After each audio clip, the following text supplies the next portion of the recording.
Hello, everybody. Oh, I didn't mean to have us looking like that.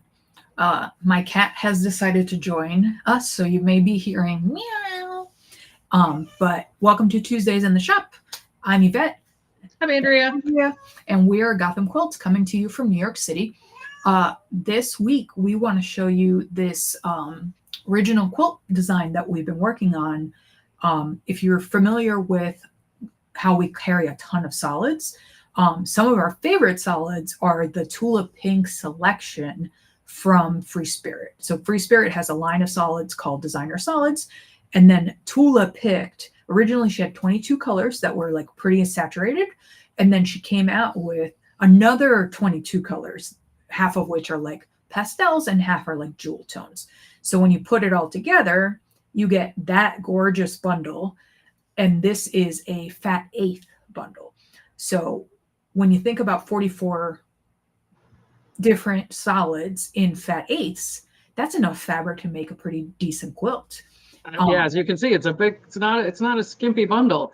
Yeah. So when this was announced, when they told us that they were making these fat eighth bundles, Andrea and I were like, let's design something. And I had a weird idea to do, well, how about I just show you what we came up with. Okay, so we're calling the quilt Tourmaline, which is the name of a gem, but that gem comes in a bunch of different colors. And, you know, we're talking about 44 different solids, right? So that's how we came up with the name. And I am going to show you what it looks like when it's finished. As soon as I click the correct button. I lost my tab. Okay, there we go. This is live, people. Yep. Ta-da! I'm pretty excited. Rainbowy. Yeah. So my crazy idea was to combine like a stripe with a hexagon with a unusual proportion.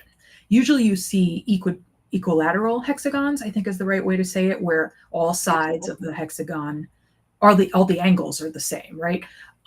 And all the lengths are the same. So it's like an inch here, an inch here, an inch here, or whatever.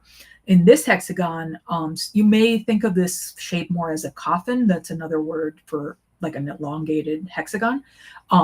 These are 6 inches tall and then 4 inches wide at the widest part and 2 inches wide at the top and the bottom.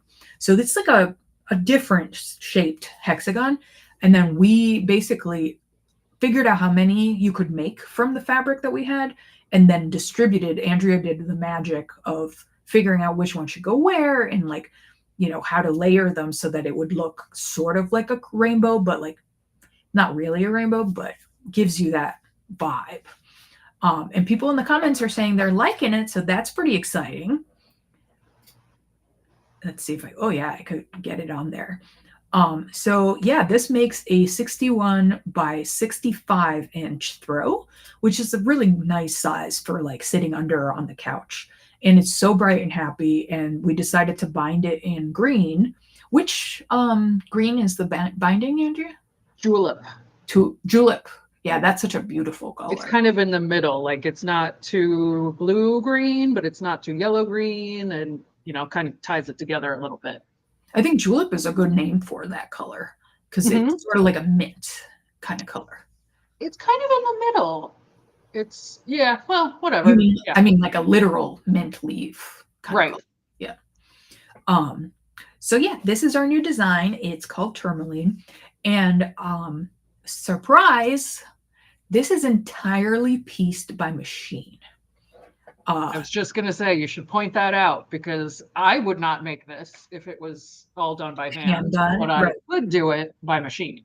And I just realized I wasn't showing our faces because, you know, like the beauty of being on a live video or on a Zoom call or whatever is that you get to see the person's face while they're talking. So you could see, you know, if they're excited or they're mad or whatever it is. And I have not the dumb stuff I'm doing while you're talking. Yeah, holding up with the bundle or whatever, and I hadn't clicked the button, so we weren't at the bottom. And when I just said that, I was gesticulating. I was going like surprise, and then I was like, but I'm not on the screen. This is a technique that I did not invent. Somebody else invented this idea of how to make a hexagon that is machine pieced, and you don't have to sew any Y seams. And the secret is that to make each hexagon, it's actually 2 pieces of fabric. There's a top half of a hexagon and the bottom half of the hexagon. So I'm going to show you a quick little video that I made. In our pattern, we have a template for what we're calling a hexagon section. Well, a half hexagon. Half hexagon, yeah. Yeah. So it's this funnier, even funnier shape than this weird hexagon. And you are going to cut strips from the fat eighths and then subcut those strips into those half hexagons. And so let me show you this video. Oh, and if you have any questions, if we're going too fast, please put them in the comments and we will help you out. Yep. Let me switch to the other. We do check the comments and try to answer them. Yeah. Okay, so here's the other video. Oh, I'm at the end of the video instead of the beginning. Okay. Sorry. Okay, so as you can see at the beginning, I have a strip of fabric, and this strip is 3.5 inches wide, which makes sense because we're going to have 2 of these, and our hexagons were 6 inches tall. You probably didn't remember that from when I explained at the beginning. But as you know, you lose a 1/2 inch in the selvage when you, not the selvage, the seam allowance. When you piece 2 pieces together, right? For quilting, we use a 1/4 inch seam. So that means you lose a 1/2 inch. So if I had done 2 3-inch tall sections to sew together, the finished hexagon would not be 6 inches tall. It would be 5.5 inches tall. So this is my 3.5 inch strip. Here's my ruler. And here is the little template that you're going to print out from the pattern. And that's just me moving the strip around so you can see. You're going to lay the hexagon down, aligning the top and the bottom of the template to the top and bottom of the strip. And then you use your ruler because, of course, you're not going to use a rotary cutter against a piece of paper, right? Like, never do that. You will maybe cut yourself. So you put your ruler on top, and then you use your rotary cutter to trim. And then to do the next cut, you're going to do the same thing, but on the other side. So the first cut is just to throw away that little bit of fabric that I just threw out. The second cut is when you're actually creating the little hexagon shape, half hexagon shape. And then you're not going to have any waste. You're going to line up the hexagon template again. You're right flipping it over. Sorry? You have to flip it over. Yeah, yes, but you're lining up the hexagon to the same cut that you just made to make the next cut.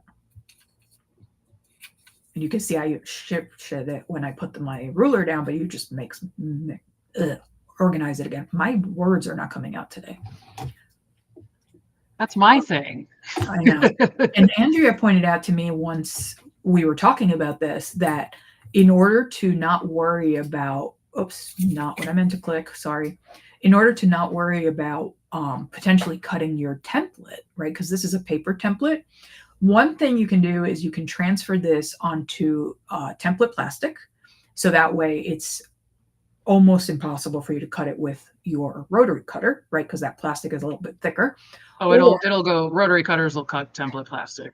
Not, wait. It's a lot harder than paper. Why am I down over here? Okay, let's fix me. I didn't, what happened to the video screen? I see it. You can see it? I can't see it. Yeah, there's me, you, and the video. But we're all equal. I just see my backdrop, my background.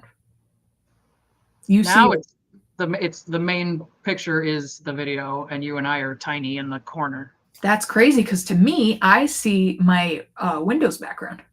Huh. Instead of the video in the big space. Anyway, so Kathleen is asking, how many layers do you recommend to cut at one time? I recommend 1. Believe it or not, I recommend 1.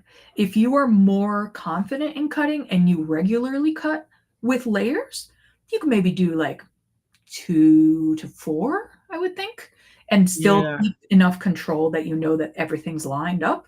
But with this kind of shape, what you don't want is each of your cuts to be slightly different sizes. Because then when you go piece it together, it's all a little bit wonky. You don't get your your seams aligned, and then you don't really get a hexagon at the end.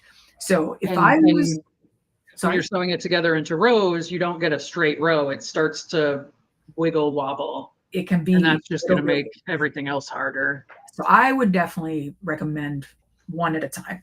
I would do 2 max. Yeah. So each strip, you're cutting 6 of those half hexagon sections. You do have a lot of cutting to do, but you don't need to cut it all up front. You could cut like the first 2 rows, piece the first 2 rows, and then cut the next 2 rows or something like that. I don't love cutting everything up front because then I have to keep track of all those pieces for like more than 30 seconds, which is my attention.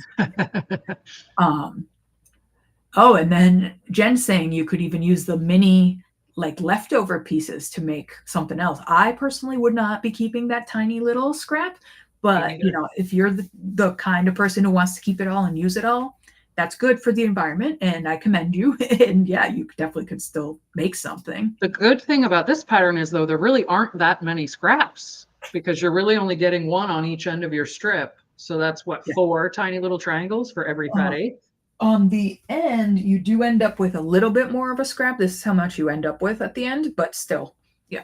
And then there, you don't use the entire fat eighth. In general, when we're writing patterns for a pre-cut, we cannot write them to use every inch of the pre-cut because no pre-cuts are so accurately cut. So a fat eighth, for those who don't know, is 9 inches wide, about 22 inches long. The 9 is going to be 9 or like just shy of 9 or just over 9, but the 22 might not really be 22. It might be 21. It might be 21 and a half, right? So when we write patterns, and hopefully every pattern designer is doing this, you plan for using less fabric than what is actually in the pre-cut, just in case somebody gets, maybe you get one that's like a little bit crooked, or maybe you get one that's a little short. You don't want to plan to use your entire fat quarter for whatever you're doing, a fat eighth. So yeah, there's asking for trouble. Yeah, and like needless trouble, right? So I mean, we're getting a comment that she's cut 4 at a time, but she was using a brand new rotary blade. So that's a good tip. You could layer it and then, you know, try to make sure they're staying together. All right, so your options are you can print the template out on paper, cut it out, and use it the way I just showed it, or you could use that template to then cut template plastic to make a more durable template. And then the third option that Andrea pointed out in my video, let me go back to that section of the video. When I cut the second cut, which was against, what was I going to say about the second cut? Oh, right. It's not even the second cut. I meant the actual second cut. Okay, so the first cut I did with the ruler sitting on top of my template, right? The second cut, the ruler is to the left of the template, because if I was a lefty, I could have put it on top of the template because I would be cutting on the left, but I'm a righty, so it's to the right of my template, and then I cut on the right side of the ruler. At this stage, once you're lined up, Andrea pointed out very cleverly that you can just take out the hexagon template at this point. Don't move the ruler, remove the paper, and then cut. That way you're not accidentally maybe nicking a piece of the template, and you don't have to be as careful to not cut the paper. So that's another little tip that would be, I think, useful for people. It's really common when you're doing stuff like this where your template gets a tiny bit smaller every time, and then so the ones you cut first are not the same size as the ones you cut last, and you don't, it's so small that you don't notice it, but it can make a difference. So yeah, just once you get your ruler lined up, just take the paper away and then make your cut. Yeah. And we just got a really good question. So this question is saying, is this a normal angle that my ruler would have on it? Because if it was a normal angle, then you could just measure and then cut using the guidelines on your ruler, which most quilting rulers do have angles marked on them. However, the answer is no. It is not a standard angle. And the reason it's not a standard angle is because I prioritize the finished size of the block being even numbers over the angle of the cut being a normal like 15 or 30 or 45 inch per degree angle. So if I could not have done both of getting like a nice amount at each intersection, right? So the top is 2 inches, the width is 4 inches, the bottom is 2 inches, the vertical is 6 inches. I wanted those even correct numbers for aesthetic reasons and also for math reason, like to figure out how much fabric I would need, how big's the quilt going to come out. So that means that something has to be a not standard number, and that's the angle. The angle is, I think it's just shy of 15 degrees. So Yeah. no, you can't use your ruler, which is why we have a template in the pattern. Yes, template is included in the pattern. Hi, Kim. There probably is a way to make the measurements and the angles work, but that would require a person that is a lot better at geometry than we are. Yeah, and maybe somebody, yeah, like I just wanted that shape, you know, so yeah. that is what it is. And yes, the answer is the template is in the pattern. So you just print that page, you cut out the template, and you're good to go. And if you purchase the kit, the pattern will be, a printed pattern will be included in the kit. Right. And then let's quickly show, I'm going to stop sharing that and just show us. So here are, I did this with a print because I just happen to have this in hand. So here's all the sections that I cut from one strip, right? And then I sewed one section together. I dropped one. So I'm showing you one of the hexagons pieced. This is not how you're going to piece the quilt. You don't piece a full hexagon and then attach another hexagon and another hexagon. How you piece the quilt is you follow the picture to know which color goes where, and you attach this piece to, I'm going to grab a pink one to make it a little bit more logical. So this gets attached to this, and then another one gets attached to this, and you end up making a row of this funny shape. And then you make another row of the funny shape. And then you're going to pin your seams so that they match, right? Because on the top here, the one here would be like this. Pin all across, and then you just go straight across and stitch them all out. So at no point are you sewing a curve, are you sewing a Y seam, the hardest thing is you're sewing bias cut edges. So if you know that you're the kind of person who tends to stretch your edges, keep an eye out, because these are all bias on this side and they're straight cuts on this side. And feel free to starch. Starch helps with the bias stretching. For bias edges, that's a very good point. Mm-hmm. Yeah. But yeah, it's pieced the same way you would piece squares or rectangles, really. You just sew them into rows and then sew your rows together. So not anything complicated, not hard. It looks more complicated and harder than it actually is. And I love when it looks like you've done magic, right? And it turns out that you really just did something pretty straightforward. Sewed rows. The result is impressive, right? Like that's my favorite kind of project, excuse me. Oh, and Kim is saying she likes the big dot. So, I mean, the pattern, we wrote it for solids, but theoretically you could use prints. Might be a little I think those big dots would actually be really fun to fussy cut and then throw in sporadically in with all the prints. But I'm going further. So maybe we could design a version of this kit with Roar, because this is a print from Roar. That's true. And so those colors will coordinate with her solids. And that's also true. Yes. And we still have a lot of both of those dots. We might have a second version of this coming out in a minute. But for now, we have this. Let me put the QR code up. This is a limited edition kit. These bundles that Free Spirit made with the Fat Eights, they're not like always available. So we have. This is the first time they've ever offered them all in one, in one package. Yeah, and they're not reorderable, right? No, right. No. What we have is all that we're going to get. So I think we have like 14 or something like that. I don't remember off the top. That's the maximum number of kits we can make. And then after that, this kit will be retired. So we do have yardage of all of these colors. Right. Do you want to cut a Fat Eighth of 44? No, I didn't say that. But you can order more of any of these colors if you so choose.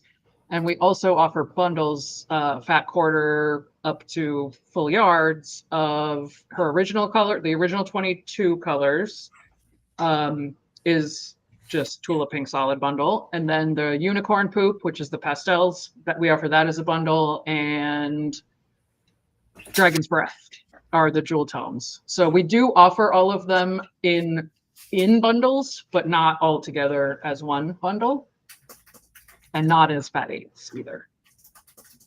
But you could definitely get fat quarters of each of the bundles and then make it even bigger if you wanted to make a bigger version. So Kim is asking, does that circle I showed fit? So I just checked, and it does fit, but you would need more fabric because anytime you're fussy cutting, Right. you're going to have waste, right? So this one that I cut, you can see that this circle does fit vertically, but doesn't fit horizontally. So you would first fussy cut this way when you cut the strip, and then the second fussy cut would be when you do the template part. So that print is called Dinosaur Egg, and it is available in 4 different colors. It's part of the Roar collection. So if somebody did want to just get a yard and sprinkle it in, you could give that a shot. Yeah, it's a good idea. I kind of wish we'd had this idea before we got on the video, but you know, this is live, like I keep saying. Yep, exactly. So that's it. This is just the new kit that we are launching today. It really is so pretty, and it'll be fun to make. I think the least fun part is cutting out those hexagon. That's always the least fun part. To be fair, well, maybe the least fun part is basting. I've never met a quilter who's like, I loved the basting step. Yeah, no, I don't know anyone that does. I don't know that I like anyone that likes cutting either. I feel like I've met somebody who likes cutting. Yeah. Yeah. Don't you like cutting? I mean, I don't hate it, but it's certainly not my favorite. No, your favorite is picking out fabric. Well, yeah. And then second would be sewing the fabric. But yeah, cutting, it's necessary. You know, I'll do it, whatever. Yeah, I swear I met somebody whose favorite was piecing. My favorite is quilting. And I've seen people whose favorite is binding. Yeah, definitely. Which, okay. But I've never met anybody whose favorite is basting, ever. No, I definitely can't. I'm having like a vague memory of someone that did like that, but I couldn't. Used to come into the store. I could be making it up. Yeah. Who knows who that might have been. So yeah, this video probably a little bit shorter than the usual. But this kit is launching today. I will send an email tomorrow also. Dana likes cutting. Oh, Dana likes cutting. Yay. And then she's like, it's relaxing when my hand isn't acting up. Yeah, which is why I don't like cutting, because my hands don't like it. Pesky hands. Yeah. It's funny because the quilting, if I quilt on a sit down, I kind of have that same problem because you basically just hold your hands like this when you're quilting on a sit down. But on my long arm, I can change the position of the handles. So I'll be quilting like this, and then my hands start hurting. So I then switch to this. Or at one point I had a deadline, and my right hand was killing me. And what I did is I wrapped the handle with leftover batting to make the grip bigger. Because holding that same diameter was bothering my hand. So I made it bigger, and then I could keep going, even though what I should have done is taken a break. But I had a deadline, you know. Oh, yay, we got I love the pattern. Thank you very much. Good. So yeah, that's basically it that we had to tell you today. Next week's live will be more interesting, I think. We don't know what it is yet, but no, we do. Assuming we do? We make the deadline of the thing we're supposed to launch next week. Oh, right. The one that was supposed to be today, but the one that was supposed to be today, and we'll do that next week. Okay, got it. We'll definitely have it ready by next week. Yes. So it'll be longer next week, the live for sure. So I'll just put the QR code back up in case anybody needs it again. Housekeeping wise, we were going to tell them Stash Society just went out this morning, so those are on the way. We have a couple spots left in our half square triangle retreat that we had to postpone until August. So there was a couple of people that weren't able to make the new date, so we were able to open up a couple spots. There's still a couple left. August and the 12th. 2 spots left? Yeah. Okay. So if you were thinking about it, if you couldn't make the last dates or whatever, you've got a second chance. So don't wait on that though, because they won't I doubt they'll be available for very long. And a reminder that that is the weekend of August 9th through the 11th, in case you want to check your calendar real quick. Oh, that's right. Yeah, 9th through 11th. I thought it was, I thought it was 10 through 12 or whatever. Yep. I think that was it. There was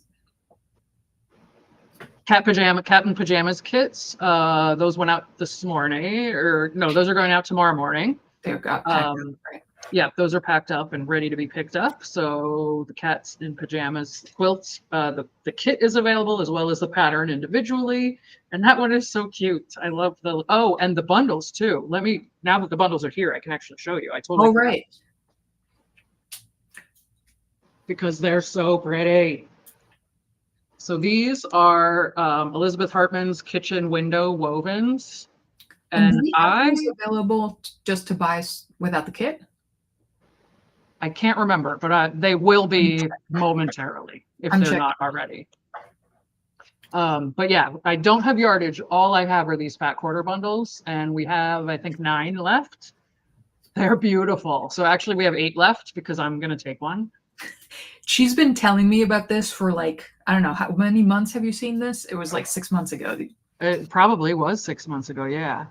But yeah, it's all the brights that they're just so pretty together, and they're wovens, which I love. So right, and it's like one of these modern version of a gingham. Yes, exactly, and they're in different sizes. There's at least 3 or 4 different woven ginghams, so it's not all just that one. There's a little bit more interesting with more colors. So yeah, there's at least 3 or 4. But yeah, they're so pretty, and they're really soft too. That's the other thing. They go so well with Essex, any kind of woven, any fabric really. But yeah, one of these is going home with me. So what's the weight like? Is it comparable to quilting cotton? Yes. Yeah. Yes, I would say for sure. It is. It might be a tiny bit thinner, but not a lot. Okay. And it seems to be depending on the woven, sometimes like those cave shot cottons, they're so it's thin. Not that thin, and it's not like the cave shot cottons are even a little bit transparent almost. This is not. I guess I could just open it up since I'm going to take one with me, but yeah, it's a really nice nice weight, pretty colors. Will you announce if they're available without the kit? I think literally putting it on. Okay. Yes, that was I didn't think ahead to that I was going to show them. It was on my list to make sure they were available, but dropped the ball on that one. So Yvette is faster than I am, so she's taking care of that. Yes, these are yarn dyed. They're not printed. So it's a true woven plaid. So yeah, any other? Yeah, so they're working on it. All right, I've just put up a link, so those are available now. They do look like real pajamas. They really do. And I mean, cats in pajamas. How cute is that? It really is cute. But this would be good for some of her other patterns too, like the dogs and sweaters. These would make some pretty cute sweaters. Can't think of anything else off the top of my head, but you could just put these, cut squares out and sew them together, and that would look good too. Yeah, and that would have a little bit of that kind of picnic blanket vibe if you just did a charm quilt with those. Yes. Have you ever seen the thing where people will make a quilt top and then the back will be a laminate so that you can take it like out and have a waterproof layer?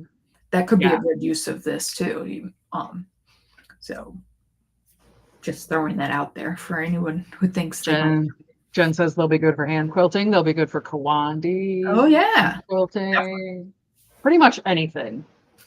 The only problem is they're not big enough. They're fat quarters, so they're not big enough to make actual pajamas out of. But maybe little doll pajamas or something. You could make peace for your actual cat. You could make pajamas. I don't think your cat would appreciate that. No. I bet I could get them on Polly. Make like patchwork pajama pants. That would be. It makes me think of like a hippie, Uh-huh. yeah, For sure. the hippies playing hacky sack, in their pajama pants Yes.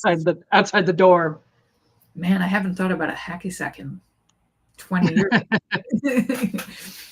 All right. Now we're really not talking about anything Yeah, useful. we got a little off topic there. Yeah. So thanks for joining us. We will be back next week at the same time, same place, 6:30 New York City time, Eastern time on Tuesday nights. It's Tuesdays in the shop. Thank you for coming. We'll see you next week. Have a good night. Good night. Bye.